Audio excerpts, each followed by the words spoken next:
Bonjour tout le monde. Aujourd'hui, on va vous faire un TD du module Biologie des organismes animaux. La filière SVT, le semestre 2, l'année 2019-2020. Donc ça concerne toujours le module de Biologie des organismes animaux, partie vertébrée.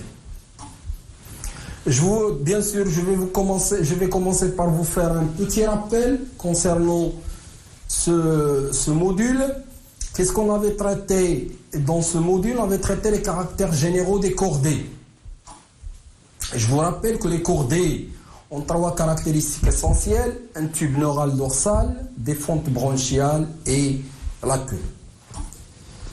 Et ça englobe 3 groupes: les céphalocordés, les urochordés et les vertébrés.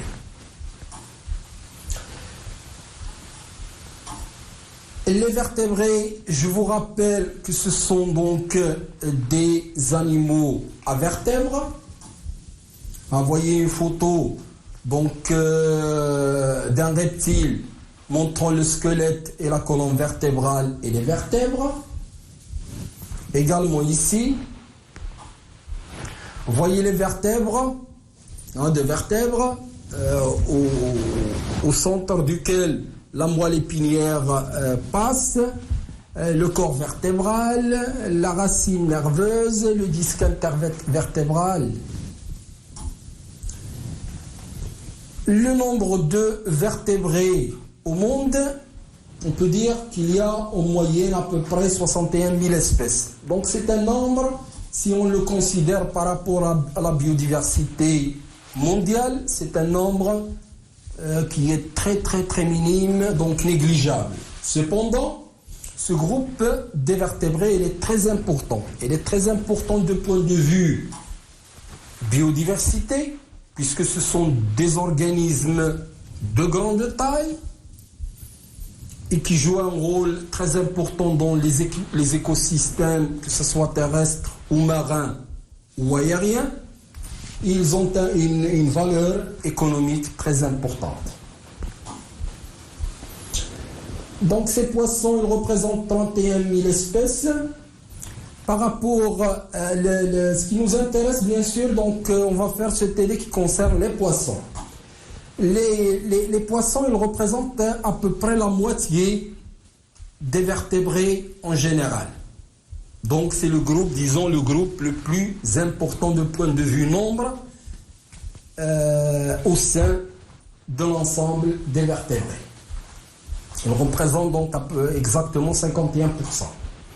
Donc c'est le groupe le plus diversifié parmi les vertébrés. Donc le sujet du TD concerne uniquement les poissons. Je vous rappelle qu'au sein des vertébrés, il y a 5 groupes: les poissons, les amphibiens, reptiles, oiseaux et mammifères.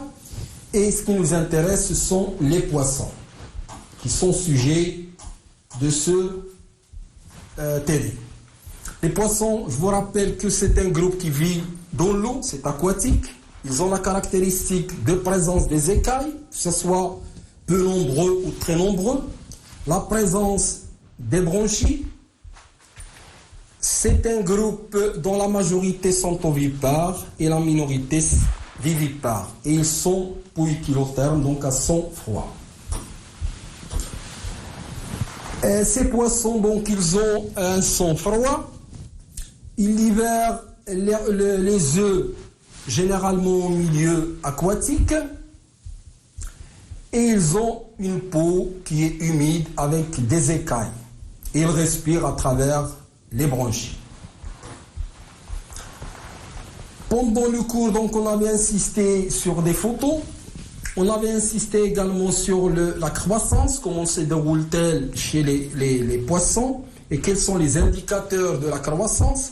Et également, on avait discuté la reproduction, les types de reproduction et également le cycle reproducteur en général.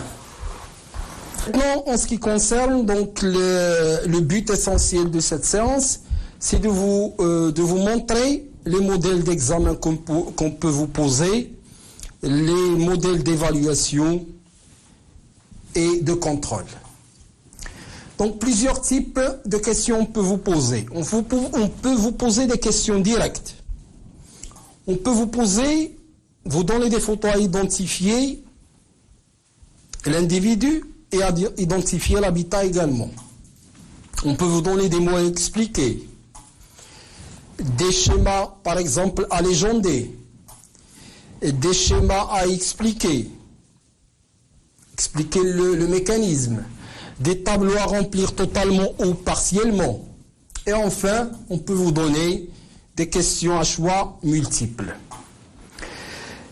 Avant de passer à ces questions, j'aimerais vous rappeler que ce cours-là de biologie des organismes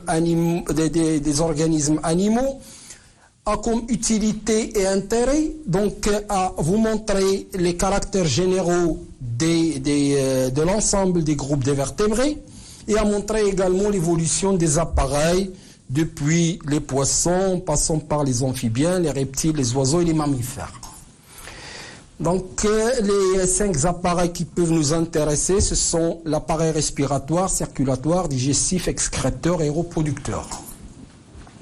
Voici les types de questions qu'on peut vous poser. On peut vous donner des questions directes et comme exemple, par exemple, donnez-nous les 3 indicateurs de croissance chez les poissons. Les 3 types d'indicateurs sont la taille, les écailles et les otolithes. Je vous rappelle. On peut vous poser des questions ou demander des photos à identifier également à montrer l'habitat. Par exemple, dans ce cas-là, de quoi s'agit-il? C'est un céphalocordé Amphioxus qui vit dans le sable marin. Par exemple, de quoi s'agit-il ici? C'est un urocordé. Un céphalocordé. De quoi s'agit-il ici? Un poisson de genre sardine, des espèces très communes chez nous, l'anchois, le chinchard, le maquereau, le rouget. Donc ce sont tous des espèces de poissons qu'on trouve chez nous au marché et dont on doit les connaître. Également l'espadon, c'est un grand poisson qui est très important économiquement au Maroc. Ici, cette photo, qu'est-ce qu'elle montre? Il montre le phénomène de la prédation. Également ici, la prédation par les requins. Ici, de quoi s'agit-il? Ce sont des larves de poissons. Donc ça, toutes ces photos pouvaient, en une phrase ou 3-4 mots, nous montrer de quoi s'agit-il. Un poisson ici, montrant l'appareil digestif avec toute la légende correspondante. Ici, de quoi s'agit-il? Donc, qu'est-ce qu'on observe? On observe les branchies. Également là, 4 paires de branchies. 4 droites et 4 gauches. Ici, une photo au rayon X. Qu'est-ce qu'on observe? On observe à ce niveau-là, donc, 2 petites pierres latéralement au niveau du cerveau des poissons. Ce sont les otolithes, avec les couches transparente, couche opaque. Transparente, opaque, et chaque couche transparente, opaque, ça correspond à une année, un cycle annuel. Également là, des otolithes de différentes tailles et de différents âges.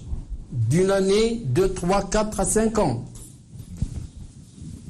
Et toujours, si on fait des coupes au niveau de ces otolithes, on observe des anneaux opaques et des anneaux transparents ou hyalins. Ici, de quoi s'agit-il? Ce sont des organismes planctoniques. Du plancton végétal de couleur vert et du plancton animal. Également ici, de quoi s'agit-il? C'est le plancton animal. À ce niveau-là, qu'est-ce qu'on observe? Ce sont les reins des poissons. Ici, on a un poisson mâle et une femelle. La femelle est là, une nageoire anale plus grande par rapport au mâle. De quoi s'agit-il? C'est le dimorphisme sexuel. hein, donc les caractères sexuels secondaires. Également là, les deux flèches, à quoi ça correspond? Ça correspond à ce niveau-là, sont des ovaires, et ici, ce sont des testicules. Les ovaires sont de couleur orange et granuleux, tissu granuleux, alors qu'ici, la coloration chez le sexe mâle, elle est blanche et, disons, très muqueuse. Non, pas granuleuse. Ah, comme le cas ici, vous voyez les ovaires et les testicules. Différence en couleur et différence également dans la texture. Également ici, ah, c'est une photo très claire qui montre les ovaires. On peut vous demander des mots à expliquer.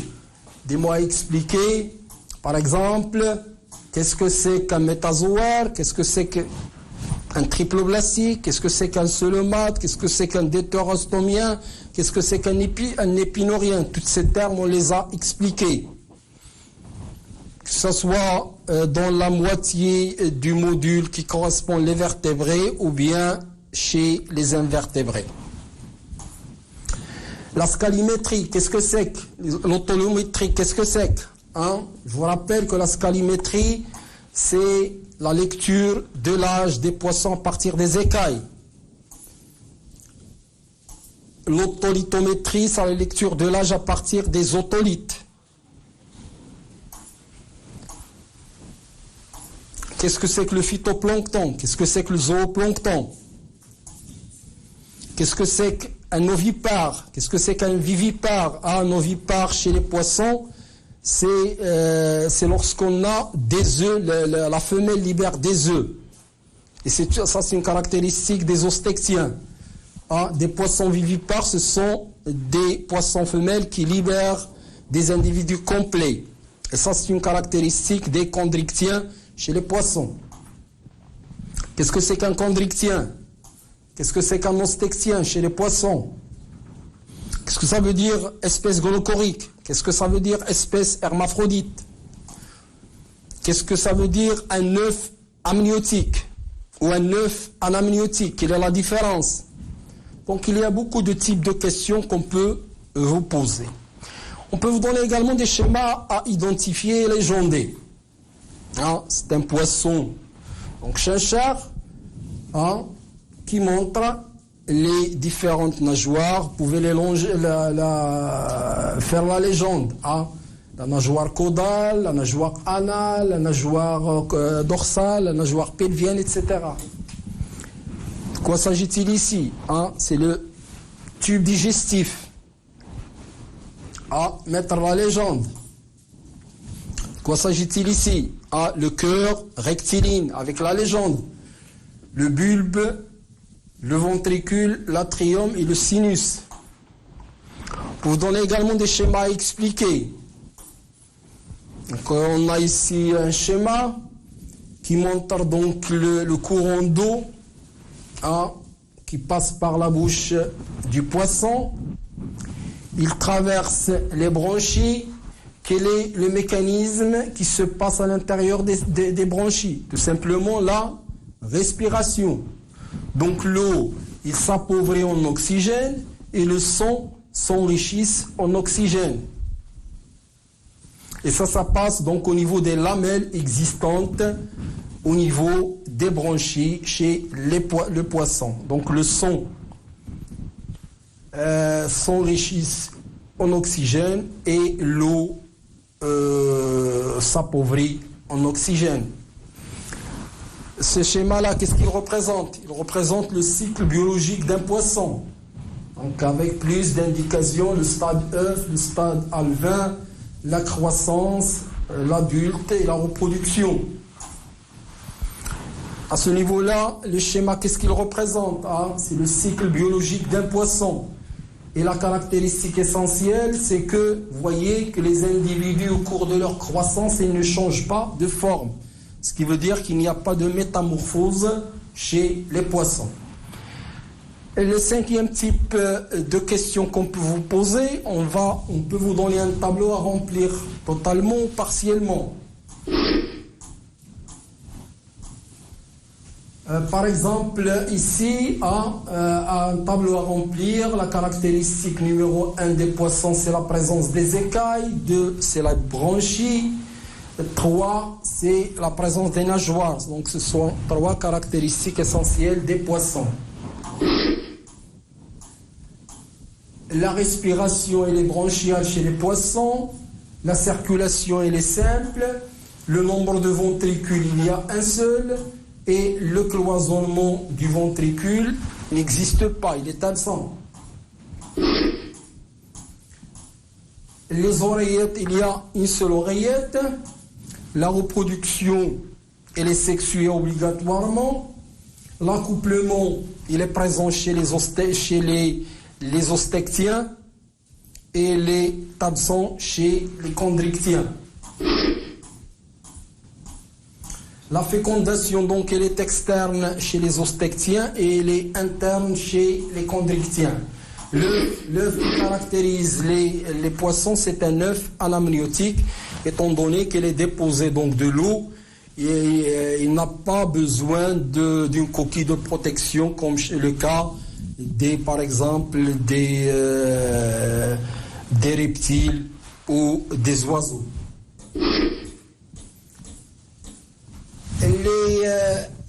Chez les poissons, donc, les ostectiens sont ovipares et les chondrictiens sont vivipares. Les indicateurs de l'âge ou de croissance chez les poissons, ce sont les otolithes et les écailles. Donc là, la méthode d'étude d'âge peut se faire à travers les otolithes, ça s'appelle l'otolithométrie. Il peut se faire également à travers les écailles, ça s'appelle la scalimétrie. La métamorphose, elle est absente chez les poissons. La température centrale, elle est variable et par conséquent, on les appelle les poikilothermes. Est-ce qu'ils sont des homéothermes? Non. Est-ce qu'ils sont des poikilothermes? Oui. La classification des poissons, elle dépend du squelette. Si le squelette est cartilagineux, il s'agit des chondrictiens. Si le squelette est osseux, il s'agit des ostectiens. La dernière méthode de poser les questions, c'est le QCM ou les questions à choix multiples. Généralement, donc, il y a un ou plusieurs réponses sont correctes. Par exemple, cette question, il dit les poissons sont amniotiques homéothermes, amniotiques poikilothermes, amniotiques homéothermes, amniotiques poikilothermes, ou aucune réponse n'est correcte. Donc vous lisez, vous comprenez, vous choisissez la réponse correcte. Les poissons sont amniotiques, non. Amniotiques, non. Anamniotiques, oui. Mais ce ne sont pas homéothermes. Par conséquent, c'est la réponse numéro D qui est correcte. Ce sont des anamniotiques poikilothermes. Les poissons ostectiens sont à fécondation interne, externe, aucune réponse n'est correcte. Donc c'est la reproduction, la fécondation est externe. Est-ce qu'ils sont ovipares ou vivipares? Ce sont des ovipares. Par conséquent, c'est la réponse B qui est correcte. Les poissons sont à cœur tubulaire, à cœur à 2 oreillettes, etc. Aucune réponse n'est correcte. Donc le cœur, il est d'abord tubulaire, il n'est pas à 2 oreillettes. Est-ce que la circulation simple ou double? C'est simple, par conséquent, c'est A qui est la réponse correcte. Les poissons sont à ventricule cloisonné. Non, c'est pas cloisonné. Donc cloisonné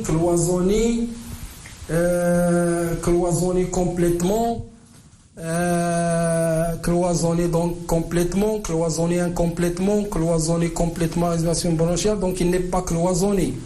Par conséquent, aucune réponse n'est correcte. Maintenant, on arrive à quelques conseils qui concernent l'examen ou l'évaluation ou le contrôle. Donc, est-ce que vous êtes prêts à ce contrôle? Mais avant de terminer, j'aimerais toujours donner des conseils qui sont très importants, en général pour les étudiants, pas uniquement pour votre niveau. mais c'est valable pour le semestre 4 ou 6 ou autre. Tout d'abord, le nom et le prénom doivent être écrits en majuscule pour qu'on puisse donc le lire et vous donner la note que vous méritez. Le numéro d'apogée, il aide également au cas où le nom n'est pas écrit, à connaître l'étudiant. Comme les Anglais disent, studying is interesting. Donc, ça veut dire que les études, la caractéristique essentielle pour les études, c'est l'intérêt et la motivation. Donc avec l'intérêt et la motivation, on peut progresser et réussir ses études en général.